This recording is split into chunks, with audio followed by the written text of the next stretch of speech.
Hi hello നമസ്കാരം. സഹകാരി rice ബസിന്റെ മറ്റൊരു കറണ്ട് അഫയേഴ്സ് ക്ലാസ്സിലേക്ക് എല്ലാവർക്കും സ്വാഗതം. ഇന്ന് നമ്മൾ കടന്നു പോകുന്നത് ജൂലൈ മാസത്തിലെ കുറച്ച് കറണ്ട് അഫയേഴ്സ് ഫാക്റ്റിലൂടെയാണ്. ഇമ്പോർട്ടൻറ്റ് കറണ്ട് അഫയേഴ്സ് ഫാക്ട് നോക്കുന്നതോടൊപ്പം തന്നെ മന്ത്ലിയും ഒക്കെ നമുക്ക് വേണം. ജൂലൈ മാസത്തിലെ വസ്തുതകൾ എന്തൊക്കെയാണെന്ന് നോക്കാം. ഒരു ക്ലാസ് കൊണ്ട് തീരില്ല, കാര്യം ഒത്തിരി വസ്തുതകൾ നമുക്ക് ജൂലൈ മാസത്തിൽ പഠിക്കാനുണ്ട്. അപ്പോൾ ഏറ്റവും പ്രധാനപ്പെട്ട കുറച്ച് വസ്തുതകൾ നോക്കാം. വരും ക്ലാസ്സുകളിൽ ജൂലൈ മാസം മുഴുവനായിട്ടും തന്നെ നമ്മൾ എടുക്കുന്നുണ്ട്. ഒന്നും തന്നെ സ്കിപ്പ് ചെയ്യാൻ ഉദ്ദേശിക്കുന്നില്ല. വരുന്ന സെക്രട്ടേറിയറ്റ് അസിസ്റ്റന്റ് പോലുള്ള പരീക്ഷകൾ പ്രിപ്പയർ ചെയ്യുന്നവർക്ക് ഈ കറണ്ട് അഫയേഴ്സ് ക്ലാസ്സുകൾ തീർച്ചയായും ഉപകാരപ്പെടും. ആ രീതിയിൽ തന്നെയാണ് നമ്മൾ ക്ലാസ്സുകൾ തയ്യാറാക്കുന്നത്. ജൂലൈ മാസം മുഴുവനായിട്ട് വരുന്ന ക്ലാസ്സുകൾ നിങ്ങൾക്ക് കിട്ടും. അപ്പോൾ ഇന്നത്തെ ക്ലാസ്സിലേക്ക് കടക്കാം. ജൂലൈ വാർത്തകൾ. ദേശീയ ഡോക്ടർ ദിനം എന്നാണ്? നമുക്കറിയാം, ജൂലൈ 1 ദേശീയ doctors day. National doctors day ആയി ആചരിക്കുന്നത് ജൂലൈ 1 എന്തുകൊണ്ടാണ് ജൂലൈ 1 ഡോക്ടേഴ്സ് ഡേ ആയി ആചരിക്കുന്നത്? ഡോക്ടർ BC റോയി, ആരാണ്? ഡോക്ടർ BC റോയിയോടുള്ള ആദര സൂചകമായിട്ടാണ് അദ്ദേഹത്തിന്റെ ജന്മദിനമായ ജൂലൈ 1 ദേശീയ ഡോക്ടേഴ്സ് ഡേ ആയി ആചരിക്കുന്നത്. 2024 പ്രമേയം സാന്ത്വനിപ്പിക്കുന്ന കരങ്ങൾ, കരുതലുള്ള ഹൃദയങ്ങൾ. നമ്മൾ ദിനങ്ങളും പ്രമേയങ്ങളും പഠിച്ചു. ഇത് ജൂലൈ മാസത്തിലേതാണ്, ലേറ്റസ്റ്റ് ആണ്. 2024 പ്രമേയം എന്താണ്? സാന്ത്വനിപ്പിക്കുന്ന കരങ്ങൾ, കരുതലുള്ള ഹൃദയങ്ങൾ എന്നാണ്. അപ്പോൾ 2024 ദേശീയ ഡോക്ടേഴ്സ് ദിനത്തിന്റെ പ്രമേയമാണ് സാന്ത്വനിപ്പിക്കുന്ന കരങ്ങൾ, കരുതലുള്ള ഹൃദയങ്ങൾ. ഇപ്പോ ഒരു വനിതാ ഡോക്ടറെ കൊന്നതുമായി ബന്ധപ്പെട്ടൊരു കേസൊക്കെ നടക്കുന്നുണ്ട്. ലേറ്റസ്റ്റ് ആണ്, നമുക്ക് എല്ലാവർക്കും അറിയാം. അപ്പോൾ ഇതും വളരെ ഇമ്പോർട്ടൻ്റ് ആണ്, ഓർത്തിരിക്കുക.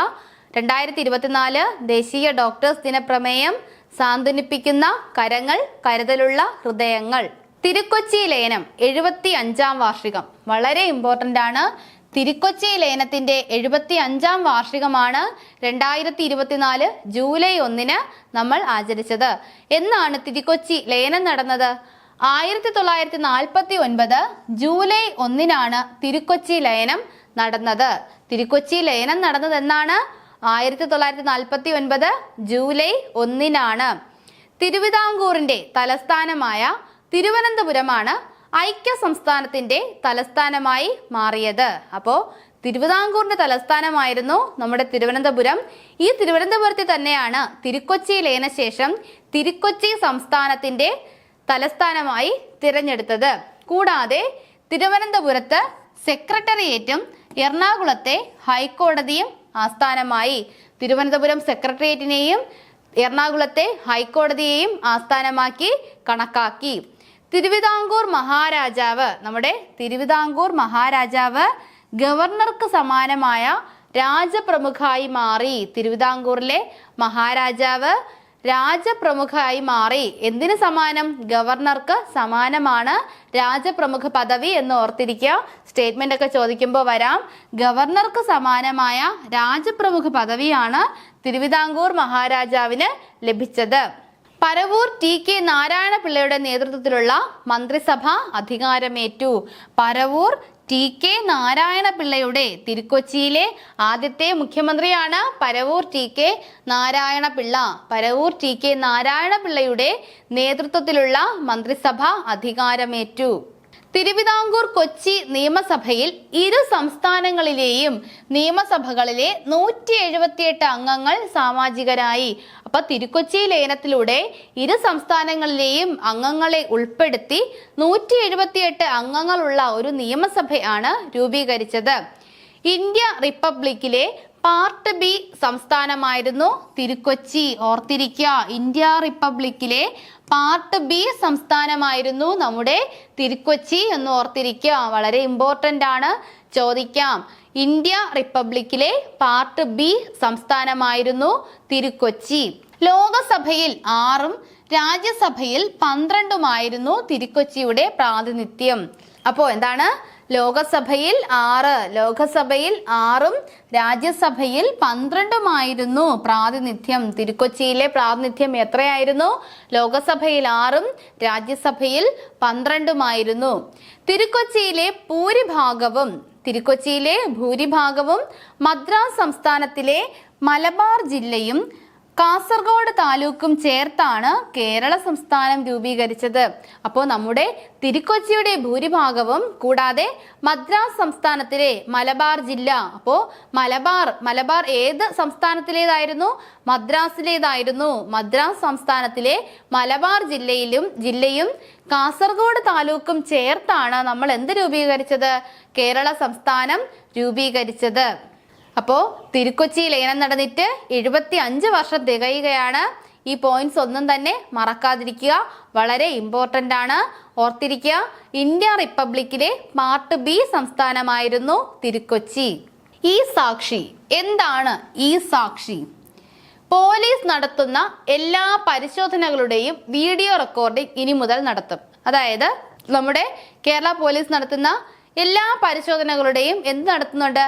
വീഡിയോ റെക്കോർഡിംഗ് എല്ലാ പരിശോധനയും വീഡിയോ റെക്കോർഡിംഗ് ആയിട്ട് ഇനി മുതൽ സൂക്ഷിക്കും.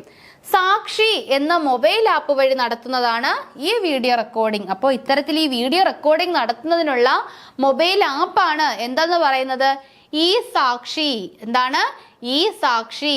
ഇതിലെ ദൃശ്യങ്ങൾ, അപ്പോൾ സാക്ഷി എന്ന മൊബൈൽ ആപ്പ് വഴി നടത്തുന്ന റെക്കോർഡിങ്ങിന്റെ ദൃശ്യങ്ങൾ മുതിർന്ന പോലീസ് ഉദ്യോഗസ്ഥർക്കും കോടതിക്കും എപ്പോൾ വേണമെങ്കിലും കാണാനാകും. അപ്പോൾ ആ റെക്കോർഡിനെ ഒരു സാക്ഷിയായിട്ട് തന്നെ സ്വീകരിക്കുകയാണ്. പോലീസ് നടത്തുന്ന പരിശോധനകളുടെ വീഡിയോ റെക്കോർഡിംഗ് നടത്തുന്നതിനുള്ള മൊബൈൽ ആപ്പാണ് എന്ത്? ഈ സാക്ഷി. ഇതിലെ ദൃശ്യങ്ങൾ പോലീസ് ഉദ്യോഗസ്ഥർക്കും കോടതിക്കും എപ്പോൾ വേണമെങ്കിലും കാണാനാകും എന്നതാണ് പ്രത്യേകത. രാജ്യത്ത് പുതിയ ക്രിമിനൽ നിയമങ്ങൾ. നമ്മളെല്ലാവരും അറിഞ്ഞു, ഈ ക്രിമിനൽ നിയമങ്ങളെ പറ്റി ഒരു സെപ്പറേറ്റ് ക്ലാസ് നമ്മൾ ചെയ്യുന്നുണ്ട്. ഇതിപ്പോൾ ജൂലൈ മാസത്തിലെ കണ്ടന്റ് എന്ന രീതിയിലാണ് പോകുന്നത്.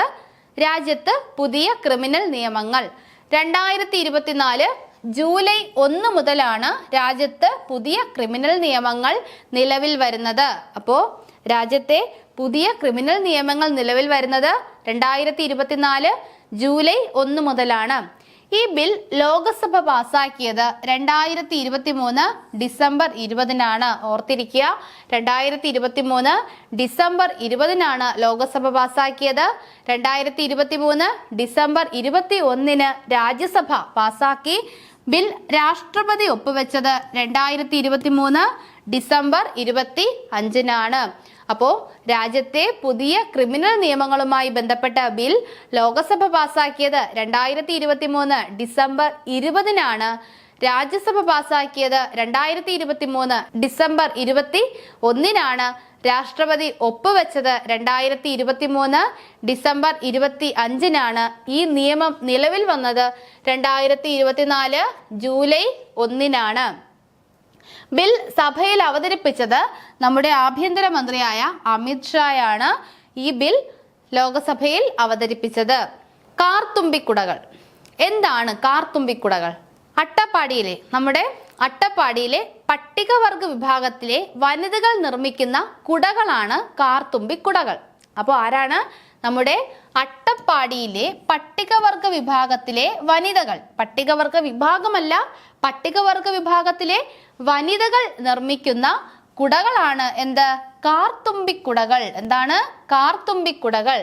അപ്പോൾ ഈ കാർത്തുമ്പിക്കുടകൾക്ക് പ്രധാനമന്ത്രിയുടെ അഭിനന്ദനം ലഭിച്ചിരിക്കുന്നു. അപ്പോൾ പ്രധാനമന്ത്രിയുടെ അഭിനന്ദനം ലഭിച്ച അട്ടപ്പാടിയിലെ പട്ടികവർഗ വിഭാഗത്തിലെ വനിതകൾ നിർമ്മിക്കുന്ന കുടകളാണ് എന്ത്? കാർത്തുമ്പിക്കുടകൾ. ഈ അഭിനന്ദനത്തിന് ഒരു പ്രത്യേകതയുണ്ട്. എന്താണ്? മൻ കി ബാത്ത് പദ്ധതി, നമ്മുടെ പ്രധാനമന്ത്രിയുടെ മൻ കി ബാത്ത് പദ്ധതിയുടെ 111-ാമത്തെ എപ്പിസോഡിലാണ് കാർത്തുമ്പിക്കുടകൾക്കും അതിന് പിന്നിലെ നാരീശക്തിക്കും അഭിനന്ദനം അറിയിച്ചത്. അപ്പോൾ മൻ കി ബാത്തിന്റെ 111-ാമത്തെ എപ്പിസോഡാണെന്ന് ഓർത്തിരിക്കുക. മറ്റൊരു പ്രത്യേകത, 3-ാം തവണയും അധികാരമേറ്റ ശേഷമുള്ള ആദ്യത്തെ മൻ കി ബാത്ത് പരിപാടിയായിരുന്നു ആ 111-ാമത്തെ എപ്പിസോഡ്. എന്താണ്? 3-ാം തവണയും അധികാരമേറ്റതിന് ശേഷമുള്ള ആദ്യത്തെ മൻ കി ബാത്ത് പരിപാടിയായിരുന്നു ആ 111-ാമത്തെ എപ്പിസോഡ് എന്നുകൂടി ഓർത്തിരിക്കുക. അപ്പോൾ കാർത്തുമ്പിക്കുടകൾ അട്ടപ്പാടിയിലെ പട്ടികവർഗ വിഭാഗത്തിലെ വനിതകൾ നിർമ്മിക്കുന്ന കുടകളാണ് എന്ന് പ്രത്യേകം ഓർത്തിരിക്കുക. അടുത്തത് സെബെക്സ് 2. എന്താണ് സെബെക്സ് 2? ഹംഗറിയുടെ പുതിയ കൂട്ടായ്മ നമുക്ക് അടുത്ത ക്ലാസ്സിൽ നോക്കാം. കുറച്ചുകൂടെ പോയിന്റ് കിട്ടാനുണ്ട്, അതാണ് ബ്ലാങ്ക് ആയിട്ട് ഇട്ടിരുന്നത്. അപ്പോൾ സെബെക്സ് 2 ഇന്ത്യൻ നാവികസേന നിർമ്മിച്ച ഏറ്റവും ശക്തമായ നോൺ ന്യൂക്ലിയർ ബോംബാണ് സെബെക്സ് 2. അപ്പോൾ ചോദ്യം വരാം, അടുത്തിടെ ഇന്ത്യൻ നാവികസേന നിർമ്മിച്ച ഏറ്റവും ശക്തിയേറിയ നോൺ ന്യൂക്ലിയർ ബോംബ് ഏതാണ്? സെബെക്സ് 2 ആണ്. സെബെക്സ് 2 ബോംബ്, പീരങ്കി ഷെൽ, മിസൈൽ, പോർമുനകൾ എന്നിവയുടെ പ്രഹരശേഷി ഇതുപയോഗിച്ച് 10 മടങ്ങ് വർദ്ധിപ്പിക്കാം. അപ്പോൾ നമ്മൾ യുദ്ധത്തിൽ ഒരു വലിയ സ്ഫോടനമായി തന്നെ മാറാൻ ശേഷിയുള്ളതാണ് സെബെക്സ് 2 എന്ന് പറയുന്നത്. ബോംബിനെക്കാളും പീരങ്കി ഷെല്ലിനേക്കാളും മിസൈൽ പോർമുനകളെക്കാളും എത്ര 10 മടങ്ങ് പ്രഹരശേഷിയുള്ളതാണ് സെബെക്സ് 2 എന്ന് പറയുന്നത്. അപ്പോൾ ഇന്ത്യൻ നാവികസേന നിർമ്മിച്ച ഏറ്റവും ശക്തമായ നോൺ ന്യൂക്ലിയർ ബോംബാണ് എന്ത്? സെബെക്സ് 2. ഇത് എവിടെയാണ് നിർമ്മിച്ചത്? നാഗ്പൂർ ആസ്ഥാനമായ സോളാർ ഇൻഡസ്ട്രീസിന്റെ അനുബന്ധ സ്ഥാപനമായ ഇക്കണോമിക് എക്സ്പ്ലോസീവ്സ് ലിമിറ്റഡ്. എന്താണ്? ഇക്കണോമിക് എക്സ്പ്ലോസീവ് ലിമിറ്റഡ് ആണ് മേക്ക് ഇൻ ഇന്ത്യ പദ്ധതിയുടെ ഭാഗമായി സെബെക്സ് 2 വികസിപ്പിച്ചത്. അപ്പോൾ ഇക്കണോമിക് എക്സ്പ്ലോസീവ് ലിമിറ്റഡിന്റെ ആസ്ഥാനം ഏതാണ്? നാഗ്പൂരാണ്. നാഗ്പൂർ ആസ്ഥാനമായുള്ള സോളാർ ഇൻഡസ്ട്രീസിന്റെ അനുബന്ധ സ്ഥാപനമാണ് എക്കണോമിക്സ് എക്സ്പ്ലോസീവ് ലിമിറ്റഡ്.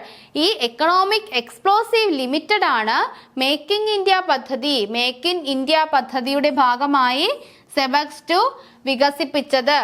സ്ഫോടന വസ്തുവായ TNT-യേക്കാൾ 2 മടങ്ങ് സ്ഫോടക ശക്തി സെബെക്സ് 2-നുണ്ട്. അപ്പോൾ സെബെക്സ് 2 വളരെ സ്ഫോടക ശക്തിയുള്ള ഒരു ആയുധമാണ്. ഇതിന് നമ്മുടെ സ്ഫോടക വസ്തുവായ TNT-യേക്കാൾ 2 മടങ്ങ് സ്ഫോടക ശക്തിയുണ്ട് എന്നുകൂടി ഓർത്തിരിക്കുക. അപ്പോൾ ഇന്ത്യൻ നാവികസേനയാണ് എന്ത് നിർമ്മിച്ചത്? സെബെക്സ് 2 നിർമ്മിച്ചത് എന്നുകൂടി ഓർത്തിരിക്കുക. ഭാരതീയ ന്യായ സംഹിത ആദ്യ കേസ്. ഭാരതീയ ന്യായ സംഹിത പ്രകാരം ആദ്യ കേസ് റിപ്പോർട്ട് ചെയ്തത് ഗ്വാളിയോറിലാണ്. അതായത് നമ്മുടെ പുതിയ ക്രിമിനൽ നിയമമാണ് ഭാരതീയ ന്യായ സംഹിത. ഇതിലെ ആദ്യ കേസ് റിപ്പോർട്ട് ചെയ്തത് എവിടെയാണ്? ഗ്വാളിയോറിലാണ്. ബൈക്ക് മോഷണമാണ് കുറ്റം. നല്ല രസമുണ്ടല്ലേ കേൾക്കാൻ. അപ്പോൾ ഒരു ബൈക്ക് മോഷണമാണ് കുറ്റം. ആദ്യം ഡൽഹിയിലാണ് ഫസ്റ്റ് കേസ് എന്നൊക്കെ പറയുന്നുണ്ടായിരുന്നു. പക്ഷെ അവർ സമയമൊക്കെ എടുത്ത് കൃത്യമായിട്ട് നോക്കിയപ്പോൾ മനസ്സിലായി ഡൽഹി അല്ല, ഗ്വാളിയോറിലാണ് ഭാരതീയ നിയമസംഹിത പ്രകാരമുള്ള ആദ്യത്തെ കേസ്.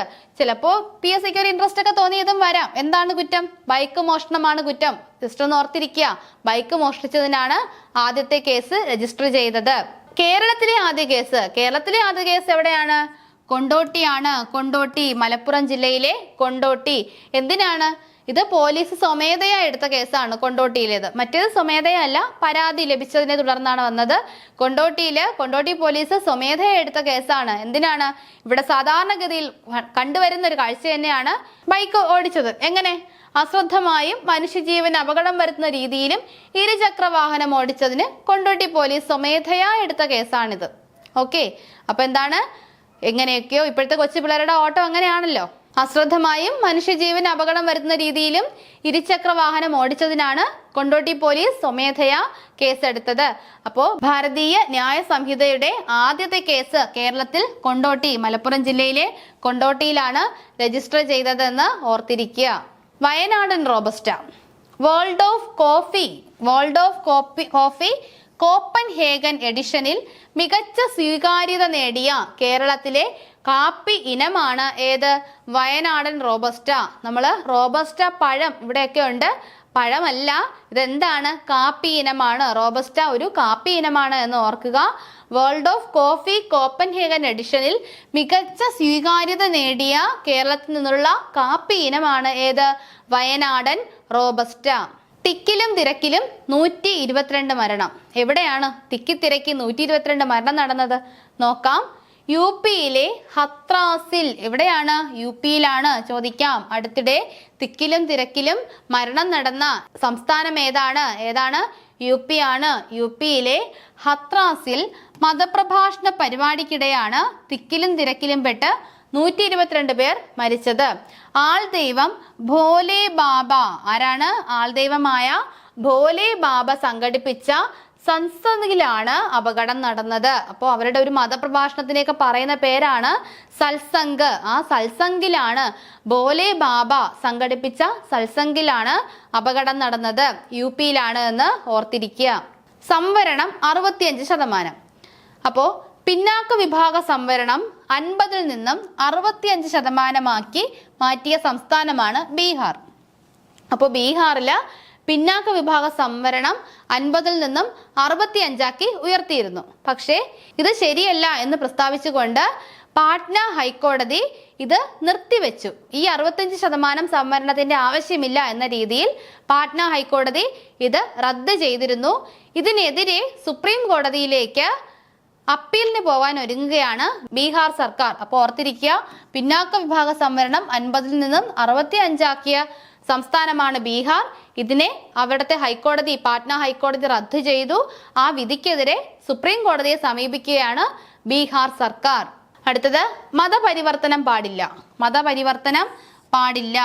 മതപരിവർത്തനം ഭരണഘടനാ ലംഘനമെന്ന് അലഹാബാദ് ഹൈക്കോടതി. അപ്പോൾ മതപരിവർത്തനം ഭരണഘടനാ ലംഘനമാണ് എന്ന വാദം മുന്നോട്ട് വെച്ച ഹൈക്കോടതി ഏതാണ്?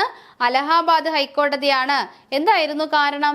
UP യിലെ പട്ടികജാതി പട്ടികവർഗ വിഭാഗത്തിലുള്ളവരെയും സാമ്പത്തികമായി പിന്നാക്കം നിൽക്കുന്നവരെയും ക്രിസ്തു മതത്തിലേക്ക് പരിവർത്തനം ചെയ്യുന്ന സാഹചര്യത്തിലാണ് ഇത്തരമൊരു പ്രഖ്യാപനം. അപ്പൊ എന്തായിരുന്നു സാഹചര്യം?